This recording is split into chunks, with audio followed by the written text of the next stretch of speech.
σκηνοθέτης της ΕΡΤ3, εργαζόμενος της ΕΡΤ3. Ωραία. Ποια είναι τα συναισθήματά σας, η αντίδρασή σας από αυτό που έγινε στην Αγία Παρασκευή και τι περιμένετε τώρα? Αυτή τη στιγμή δεν παίζουν ρόλο τα συναισθήματα.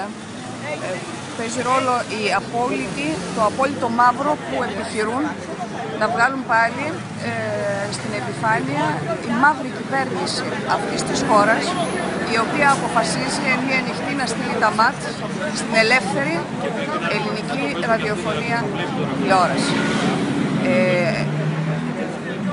Πραγματικά το μόνο που θα μπορούσαμε να κάνουμε είναι σαν λαός να έρθουμε να συμπαρασταθούμε εδώ στα κτίρια της Λεωφόρου Στρατού τους εργαζόμενους της ΕΡΤ3 και στην Αγία Παρασκευή στο ραδιομέργανο τους εργαζόμενους εκεί της ΕΡΤ.